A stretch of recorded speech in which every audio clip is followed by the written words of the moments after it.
Well, Bamboo Lab didn't send me the A1 machine, the new one, to check that has the cantilever configuration like this, and we didn't get one in for a sample or anything. And we also had a cancellation on the K1 from Creality. Apparently, that's no longer on the books. So we've got some other machines coming in. That's fine.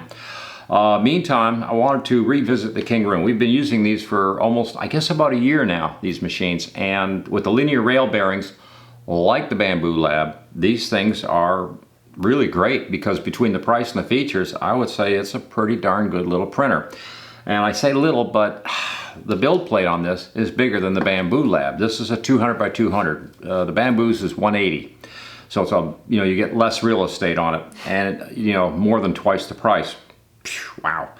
So there's some goods and bads, but what I really wanted to look at today or focus on was going over this and looking at some upgrades and some things you can do with the Kingroon.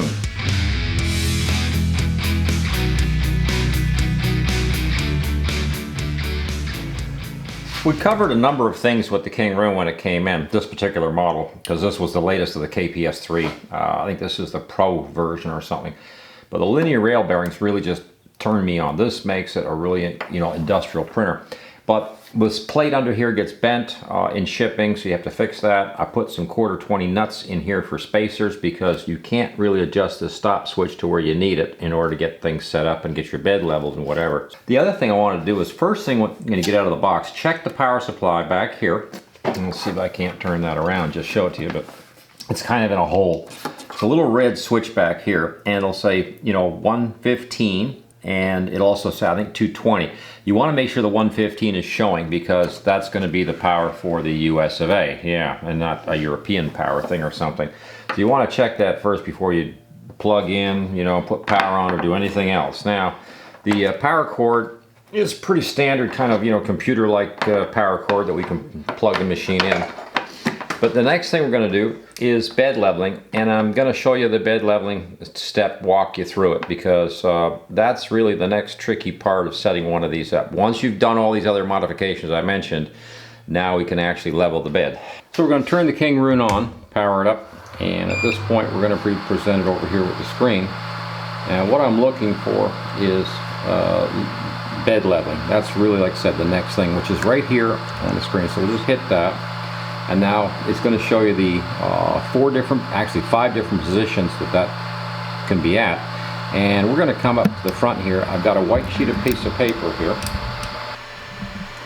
And the white sheet of paper is now loose at this point. So we're going to turn the wheel, and we're going to turn the wheel off. In other words, we're letting more spring pressure into the bed as I back off a little bit, and that starts, whoa, that's getting that's really tight. Okay, so we'll take it back up a little bit and back and forth until we get just sort of the paper drags, nicely between. It's kind of pinched and you sort of have to pull it to move it.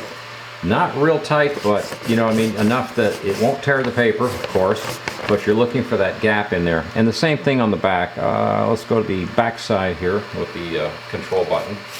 And again, same thing. I'm going to try to look to see if it's dragging or not. And it's dragging a little bit. I could use a little more, so I'm going to just turn it up just a little bit more. Yeah, whoa. Oh man, it didn't take too much to get that. Okay. And we'll continue to do this, back and forth on the Kingroon until we have all of it, Now the final position for the nozzle is going to be right here in the center. And your center is going to be a little off. It seems like it just comes with every printer I've ever had in here, that the center is not going to be accurate. It's going to be a little too tight, or seem a little too tight, or a little too loose or something.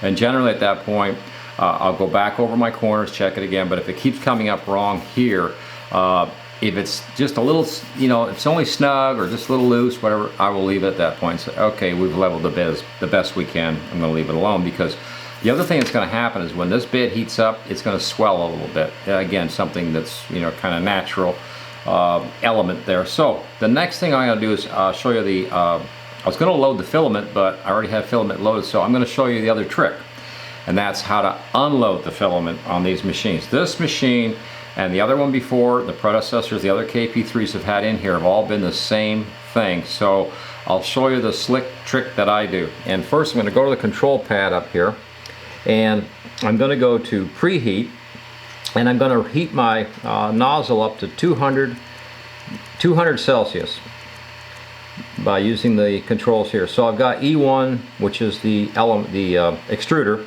and we're now heating it up. It's at 45, 49, 69. Okay, it's coming up. It took about a half a minute, but it's up to about 200. So what I do is I pull this back, this Bowden tube, off the top here to expose my filament. Then there's a little lever right here. I'm going to push on it, and I'll put my other finger against the wheel here so that I'm going to squeeze it to release this. Now I'm going to push down first and squeeze out some filament and then pull back, and that way your filament will come out easily every time. Yeah, it's just, take my word for it, you'll find out, but that's the easiest way when you're changing filaments, or you want to stop using that filament and switch colors or whatever the reason is. Okay, so a couple of things here going on about Kingroon that is kind of disturbing. These are kind of sketchy, and when you set them up, you kind of want to make sure your wheels are, set up on these guides, and so this thing will roll, and feed filament, and I really don't like it. So I made this, but there's a problem. This works great with plastic spools, it works just fine, but with cardboard spools, for some reason, it drags and can get hung up. So it's something you just have to be aware of, I guess. That, or just tie this down with a, with something so it doesn't, slide around. It'll probably work just fine. So to start the filament, we're going to cut a 45-degree angle with our little snippers, and we're going to come into this little box right here. This is the filament runout, and I always try to, bend it a little bit and try to get it fairly straight before I run it through, because it's just going to make life a whole lot easier. There's a little tiny hole here that you got to feed the filament into to get started, and it'll come up through, and then you want to get up through and keep feeding it and come up into the Bowden tube. There you go. And the Bowden tube is now going to, yeah, there we go. It's going to expose the element here in a second. There it is, lots of it. And I got about, what, 5 or 6 inches of filament. Again, take your fingers, squeeze from here back to the front lever, so pull it back a little bit, and then we're just going to feed the filament down through till it hits pretty solid, and then we're going to drop the Bowden tube on, release the catch. So now it's going to feed itself.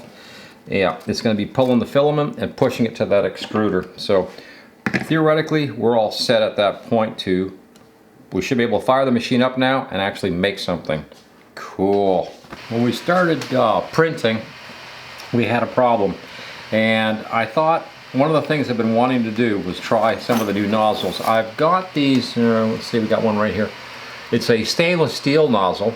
I believe I got that through Kingroon. We bought about 10 of them, but I tried one with the PLA that I have, and it got all stringy and hairy and really weird, so apparently that's not a good nozzle to have. There's a couple of problems with this particular Hotend.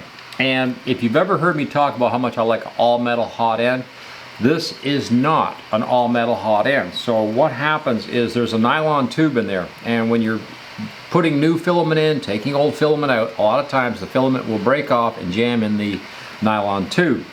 To get out of that mess, you'll need a pair of needle nose pliers of some sort. Hold on to what they call the heat block, and use a 6mm socket to remove the nozzle. Heat up the block at that point to about 210 and jam a piece of PLA through a couple times, and it will probably knock out the nylon tube. The nylon tube, you'll have to clean it up and then stuff it back in, and it'll have a pinch on it where it pinches inside the heat break, because that's the way it's made. And I have forever been angry with Kingroon that they have never changed or fixed that.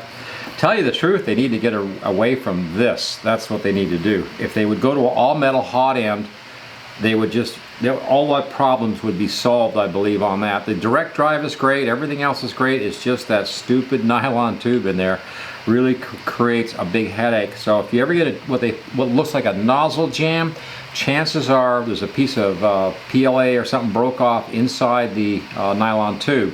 To avoid that, when you do a pull like I was showing you earlier where you're changing things out, press the PLA in really good, get lots of heat, 210, 220, whatever, and then extract it out casually, nicely, pull it out kind of thing. Hopefully nothing will break off and jam in that silly nylon tube. Yeah, nylon with heat in a nozzle with a heat break, you know, yeah, does it make, no, it doesn't make sense, but they are not by any means the first ones to pull that stunt, but that's something that Kingroon, I was hoping they would get away from it. They're still using it. This is the latest machine out. This is the Pro model that came out, I guess, earlier this year, and I'm still having the same thing, same issue with the nylon tube. It's like, God, can't you fix that, you know?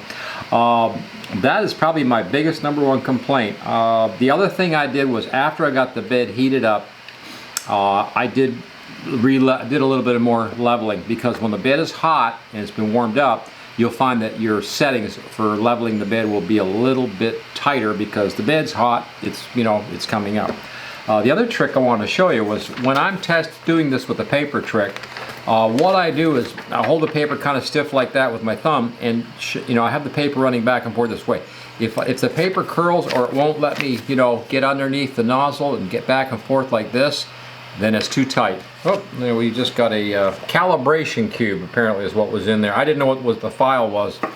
And that's the only other thing about Kingroon that I'm not fussy either with the, I'll just shut this off so we don't have to listen to the fan, is the files are very small and they're kind of modified in short form. So, oops, there we go. And clean that off. And we lost the cube. Oh, there's the cube, where are you? Yeah, there's your calibration cube. And again, you got the Z, the X, the Y. Everything looks really good. But now, I cleaned the old nozzle and I put it back on after I tried the stainless. When I tried the stainless nozzle, I had to re-level the bed again because the stainless nozzle wasn't exactly the same. Obviously, it's not going to be exactly the same. And you're really dealing with, you know, some pretty small measurements here with, you know, spacing. Obviously, the thickness, not even the thickness of paper, apparently.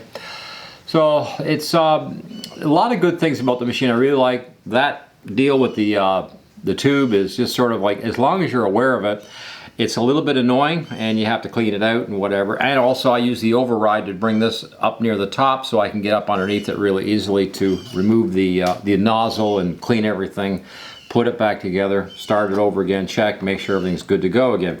The nylon tube, I tried leaving it out once and that's a disaster. Don't do that, yeah. That doesn't really work. It was an idea, but it didn't work. But the nylon tube is just, it's probably the Achilles heel of the whole machine, really, because everything else is, you know, pretty much got it together, you know, works really well. It's a good machine.